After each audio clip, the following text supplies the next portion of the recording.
तो गाइज आज से हम सोलो लेवलिंग रैग्नारॉक को चैप्टर वाइज कवर करेंगे। इसका जो सीजन 1 है वो 47 चैप्टर पर खत्म हो गया था और आज हम चैप्टर 48 को एक्सप्लेन करेंगे। तो प्रीवियस सीजन के लास्ट एपिसोड में हमने देखा था कि सुहो ने एक न्यू स्किल को अनलॉक कर लिया था, जिससे वो अपने शैडो सोल्जर के पावर के मदद से दूसरे हंटर्स को वेपन्स प्रोवाइड कर पा रहा था। लास्ट में हमने देखा था कि शहर में एक डंजन ब्रेक हुआ है और सुहो अपने अगेंस्ट सभी मॉन्स्टर को हरा रहा था। उसी के साथ हमें चाहाइन का भी एक पैनल दिखाया गया था। तो अब अगले एपिसोड में हम देखते हैं कि शहर में तबाही मची हुई है और सुहो अपने अगेंस्ट सभी मॉन्स्टर को वाइप आउट करते हुए आगे बढ़ रहा था। लेकिन बंदा अपने मन में सोचता है कि एक ही बार में ये सभी मर गए, इस वजह से मैं ये नहीं बता सकता कि मैं अभी कितना ज्यादा ताकतवर बन गया हूँ।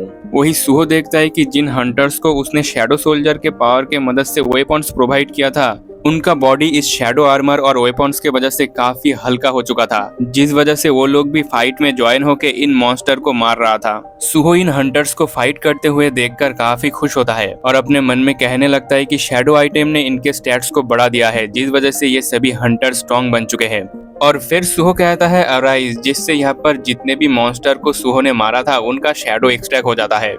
और हमें पता चलता है कि जॉब चेंज क्विस्ट को पूरा करने के बाद सुहो ने एक न्यू स्किल को ऑब्टेन किया है, जो है शैडो क्रिएशन, एंड इसके मदद से वो शैडो आइटम बना सकता है और इस आइटम को सुहो जैसा चाहे वैसा बना सकता है, जो तुम लोगों ने देखा है। तो अब सुहो इन मॉन्स्टर के शैडो को एक्सट्रैक्ट करके एक गनलेट बना लेता है और सुहो शैडो सोल्जर की मदद से जो भी आइटम बनाता है उनका अलग अलग ग्रेड भी होता है। एंड सुहो को लगा था कि जितने भी वेपन्स को वो बनाता है वो सभी रेयर ग्रेड के होंगे, लेकिन जिस गनलेट को उसने अभी बनाया है वो एक कॉमन ग्रेड का है।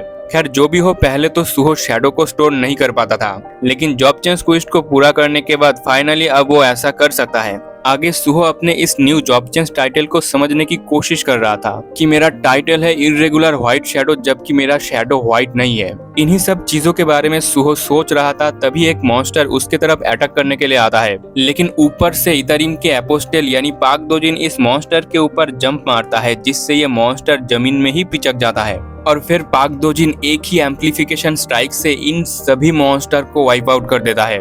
सुहो और बाकी के लोग तो ये देखकर काफी हैरान होता है कि इसने सिर्फ एक ही स्ट्राइक से सभी मॉन्स्टर्स को मार दिया। और फाइनली हम सुहो और पाक दोजिन का एक इंटरेक्शन देखते हैं। इसके बाद आगे हमें पता चलता है कि कोरिया में जो डंजन ब्रेक हुआ है और हंटर जो इन मॉन्स्टर के साथ फाइट कर रहा है वो सभी लाइव ब्रॉडकास्ट किया जा रहा है टीवी पर। सो मिस्टर जिनहो सुहो को टीवी पर देखकर काफी खुश होता है कि ये जिंदा है और वो कहता है कि ये बदमाश लड़का वापस आ गया तो मुझे एक बार कॉल तो करना चाहिए था इसे। एंड हम देखते हैं कि मिस्टर जिनचुल भी यहाँ पर बैठा हुआ था एंड उन्हें भी थोड़ा रिलीफ महसूस होता है कि सुहो वापस आ गया। वही ब्रॉडकास्ट को देखने के बाद मिस्टर चोईजोंग इन हंटर एसोसिएशन में जिनचुल को कांटेक्ट करता है और फिर लिम ताइगू को भी कांटेक्ट करता है। एंड वो कहता है, क्या तुम लोगों ने देखा ब्लैक मास्क पहना हुआ लड़का असल में हंटर संग सुहो है, जो फाइनली आ चुका है। इसे सुनकर एस रैंक हंटर लिम ताइगू तो काफी गुस्सा हो जाता है, क्योंकि जब वो लिम इंसंग को पकड़ने के लिए गया था तब ये ब्लैक मास्क पहना हुआ लड़का वहीं पर ही मौजूद था।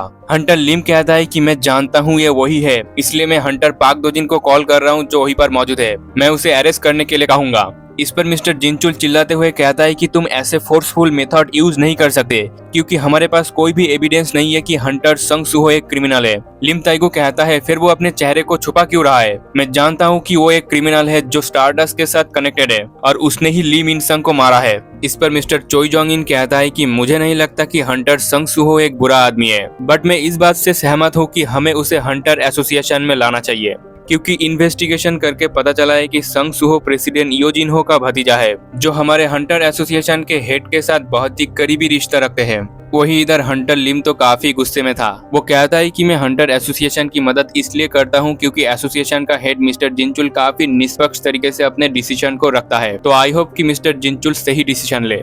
खैर इसके बाद सीन चेंज होता है और हम देखते हैं कि पाक दोजिन और सुहो आमने सामने खड़ा था एंड पाक दोजिन को ऊपर से ऑर्डर मिलता है यानी जिनचुल से। वो कहता है कि हाँ सर, वो मेरे सामने ही है, यानी सुहो की बात कर रहा है। वही सुहो अपने मन में सोचता है कि ये बंदा न्यूली एस्ट्रैंग हंटर बना है और इसका नाम है पाक दोजिन, लेकिन ये मुझे देखकर स्माइल क्यों कर रहा है।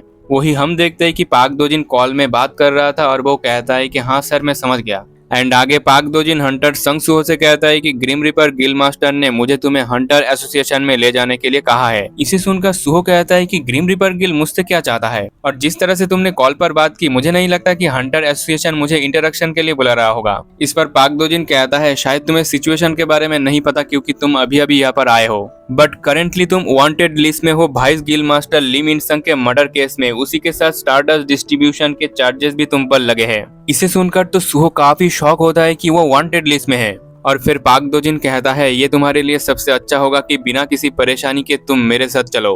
पर हम देखते हैं कि आसपास के हंटर सुहो को डिफेंड करने के लिए आता है कि ये मिसअंडरस्टैंडिंग होगा, इसने हमारी मदद की है, अगर ये नहीं होता तो हम सब मर जाते। पर सुहो कहता है शांत हो जाओ, तुम लोगों ने मेरी बहुत मदद की है, उसके लिए शुक्रिया।